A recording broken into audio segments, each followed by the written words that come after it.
Life, so they say, is but a game and they let it slip away.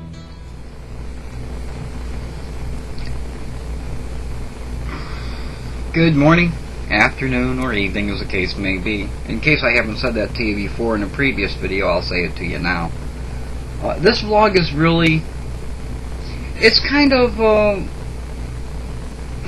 it's about death, immortality, hereafter. We'll just see where it goes.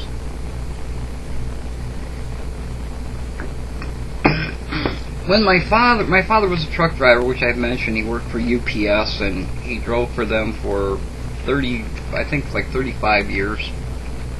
Was a, I don't know if you could call him an over-the-road driver, because he was home every night. You know, he worked 11, 12 hours a day, as far back as I can remember. And he would go to work at 2 o'clock in the morning. And he would usually get home somewhere around 3 o'clock, spend a little time with his family, and we'd have dinner and do the things that we needed to do. And then he'd go to bed and do it all over again. You know, I don't know that I could do what he did. I really don't. But he seemed to like his work. He seemed to like driving the truck and making sure that you got your packages.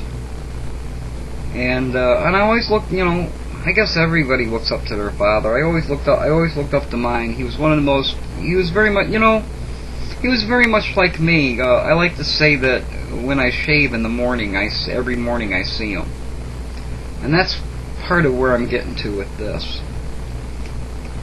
Well, probably about maybe 9 years ago. Well, he had an episode in the garage where he passed out, and there was no good reason. My father was one of the healthiest men you could ever know, you would think. He didn't smoke, didn't drink. But he was in a car, or in the garage, working on a car, and he just passed out. Just boom, gone. We went to the hospital, and they didn't really find anything, and nobody thought anything of it. And then suddenly, you know, he took ill, and when my father retired from UPS, I think he was a man who defined himself by what he did. If you said to him, you know, who are you? He would tell you right away that, first of all, the first thing that would be out of his mouth was that he was a truck driver. And the second thing out of his mouth would be that he was a husband and father. And I don't think that's because he felt truck driving was more important, but I just think that's how he defined himself. So when he retired, he seemed to have lost his direction, and he felt less important, I think. He never said that, but I always kind of felt it. You know, I would go over and ask him for help when I didn't need help, just so that, you know, he would still feel important. Anyway, let me tell you about when he passed. I was in North Carolina living with a girlfriend after my divorce, and I got a phone call that said I already knew that he'd been ill. They had moved the hospital bed into the house, and hospice was coming over. They said he had some major heart problems, and he wasn't strong enough for them to do any kind of a surgery. So his days became getting out of bed and sitting on the patio, and that was pretty much it. When my mother would be at work, family members, my sister or my niece and her husband, would come over and sit with him and occupy his time and do stuff for him, take care of him.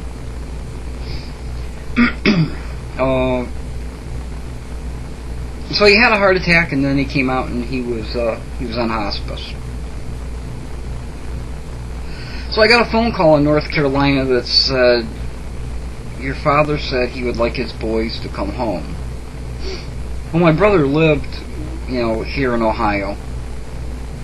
So basically that meant that I needed to come home. I had already come up and took him to what they told us would be his last family reunion. And they did that like every 2 years they had a family reunion for him. And his doctor wouldn't let him drive and wouldn't let him go on a plane. And he said, well, if I can find somebody to take me, can I go? And the doctor said, well, yeah, you can. So he called down and asked me if I would take him. So I said, sure. And I drove up from North Carolina, got the motorhome ready, and we went on the family reunion. I'm sorry, I digress. So I got a phone call that said, your father, said he wants his boys home. And I asked the doctor, and the doctor said, if he says that, call him home. So I got in the car, and I got a ticket doing 95 mile an hour while going through Virginia. It was a 12-hour ride. And I made it in 10.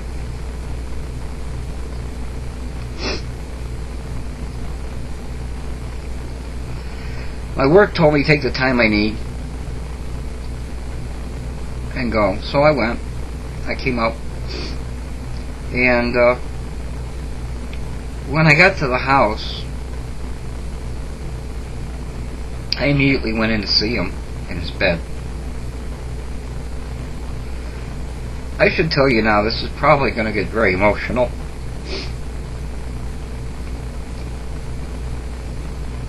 But I'm going to go on anyway. Forgive me in advance.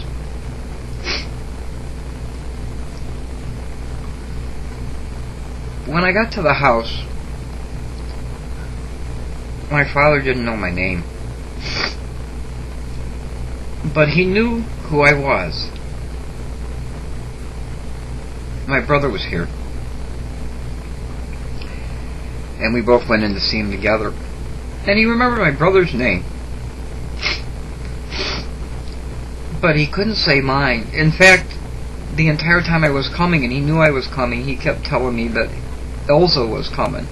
Elsa was the brother that was closest to him. And he kept calling me Elsa.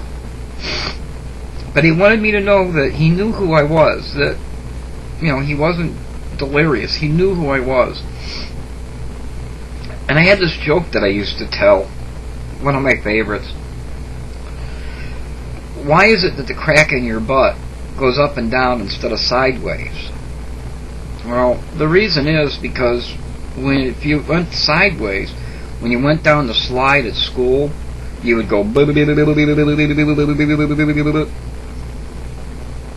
that, I guess that always stuck with him, because he pointed to me and he said, and that was his way of telling me that he knew who I was.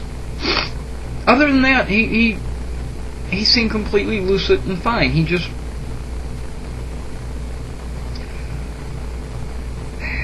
So, he seemed really worried about my mom, and when he went, what would she do? He said 2 or 3 times. And I've never been the responsible one in the family. And I said to him, this isn't the time to worry about anybody but you. And don't worry about Mom. I'll take care of Mom. I'll make sure she's okay. And he cried and he said, you don't know what you're saying?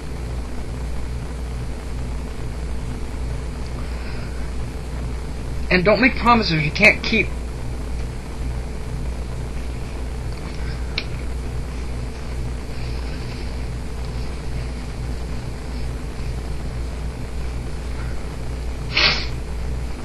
And I swore on my honor. I said, Dad, if I never, ever in my life do anything,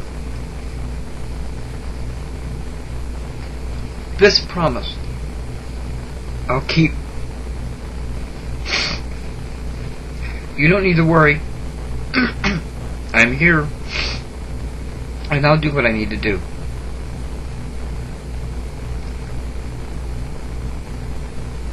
He patted me on the shoulder, and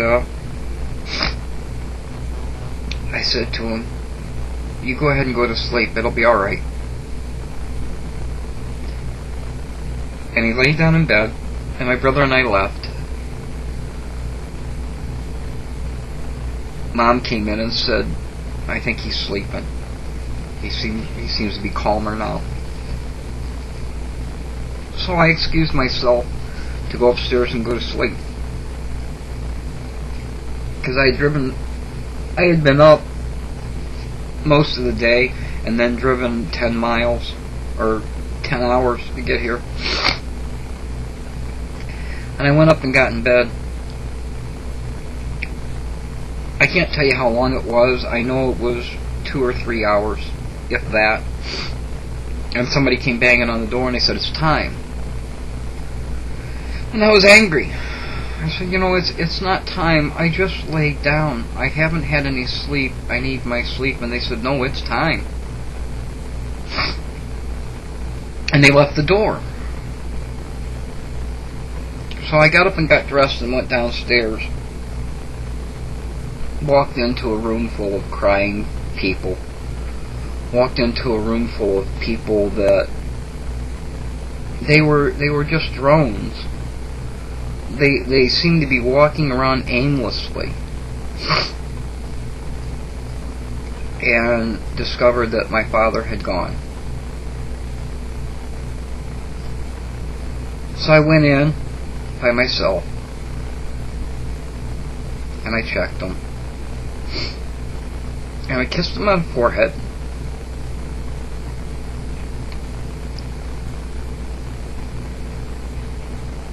And I told him again, it'll be alright, Dad. It'll be okay. And I mustered up my courage. I looked at everybody who were just gone. They were just gone. And I white-knuckled it. I was like, alright, there's things to do here. There's people to call. There are phone calls we have to make. There are things that need to be done. And I proceeded to try to get those things done. I got the information about who to call and where to call, and the funeral home had already arranged that when that time came that my father passed away, because he wanted to pass away at home, that we would call him and they would come out and get his body. And I was amazed at how quick they were. They showed up in what looked like it looked like a minivan. It didn't look like a hearse. It just looked like a minivan. You have to excuse me for a minute. I need to get some medication here. I'm back. I got my nitro. What happens when I'm having some chest problems, in my case, is I get these incredible headaches. They come on like that.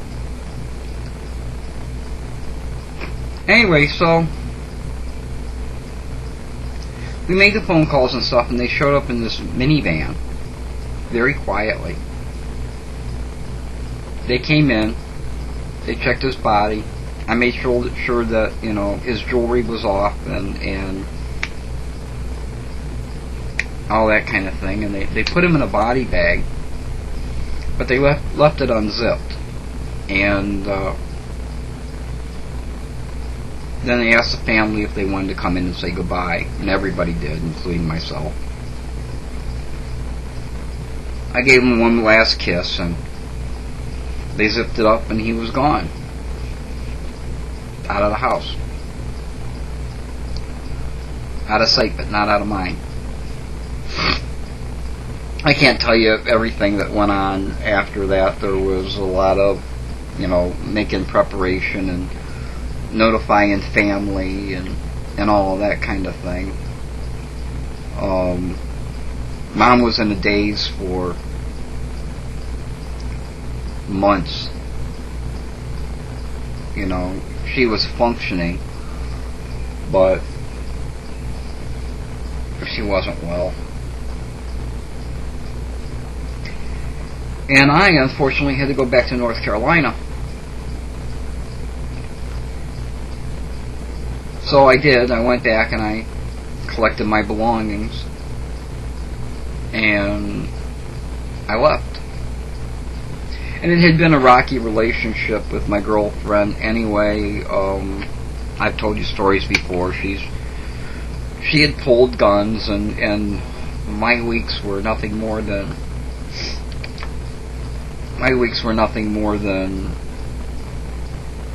endless nights at the bar, because she managed the bar, so I went there to spend time with her. I was working 9-10 hours a day and spending 4 or 5 hours at the bar and then getting a little bit of sleep.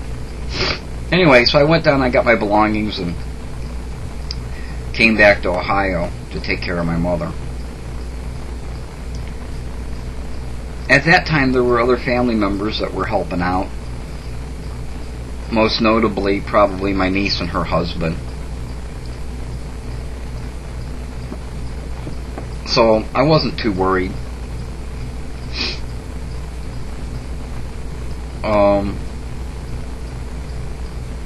And I came home and just stayed with Mom. Just made sure that everything was okay.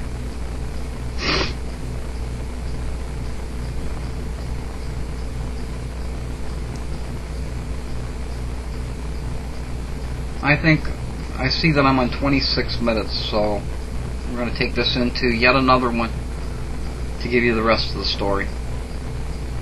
So until then, be well.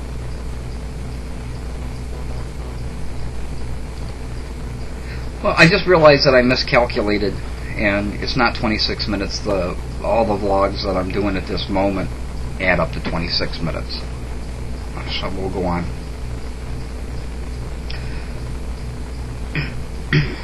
At any rate, what I wanted to talk about, I want to talk about my mother and how that happened another time, but what I want to talk about now is my father was cremated, and when that happens, you have the option of going there and seeing, it,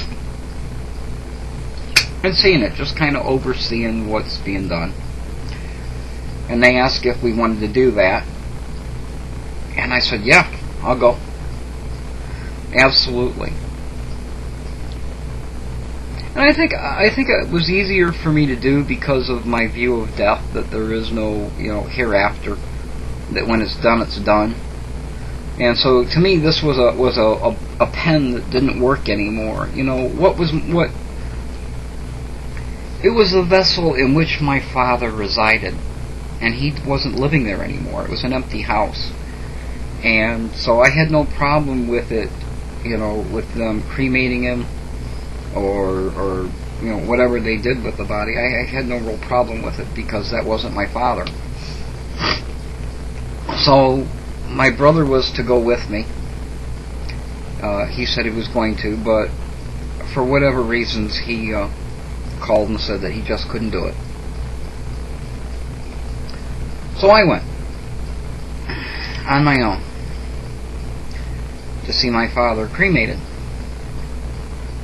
When I got to the funeral home, I was told that my brother was there to go with us. And I was surprised because I already knew that he had called and said he wasn't going to come. And I thought maybe he changed his mind. Well, it ended up that he hadn't changed his mind.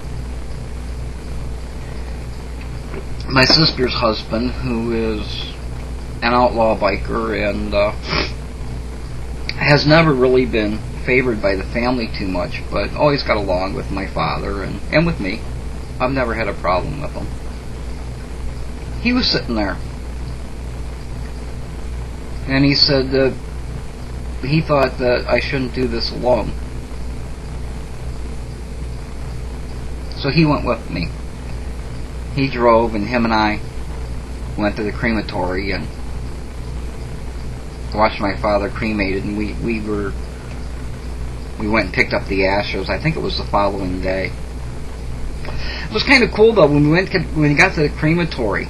A cousin that I had not seen in years and years and years was the one that was at the crematory. That was his job, and he was the one who actually cremated my father, was a cousin of mine. So that was really kind of, surprising. At any rate, they gave us the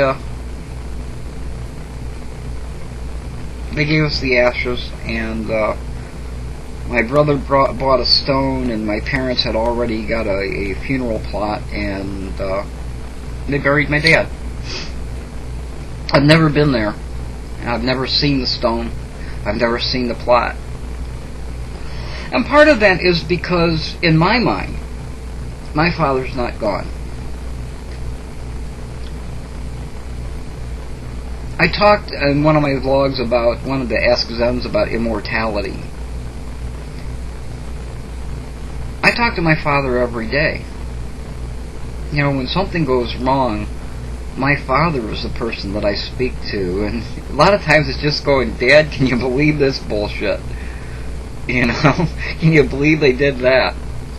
And I can imagine in my head him standing in front of me, and I can imagine in my head the things that he would say. I knew him well enough that I know exactly what my father would say about it. So it's not like he's dead. It's almost like he's on vacation. And that's a big part of why I don't go to the cemetery. Somehow I think if I went to the cemetery, saw the stone and the burial plot, that I might lose that connection that I still have with my father. So I refused to go. As a result, since I'm now taking care of Mom, when she wants to go, somebody else has to take her. Because I refuse to go.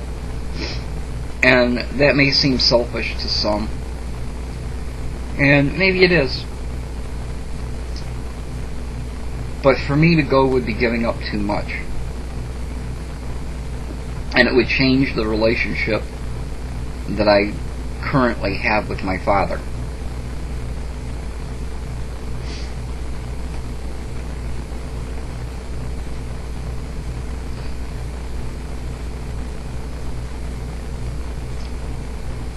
So my father lives on in me.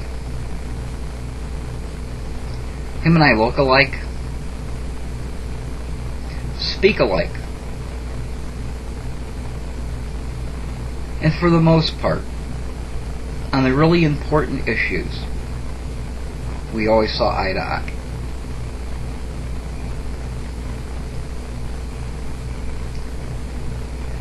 And now,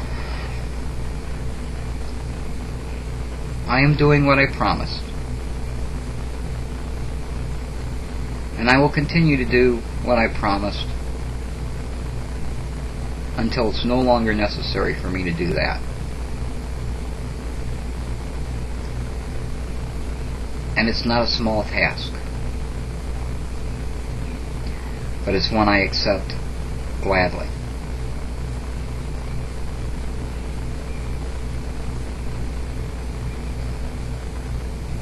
We'll stop this vlog now. I'll let some of what I said sink in. It's not, everybody deals with death a different way. But it's kind of nice to kind of feel like your passed on relatives aren't gone.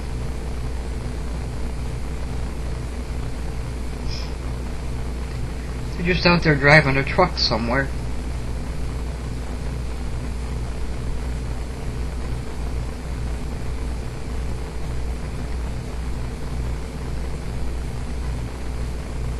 Until next time, be well.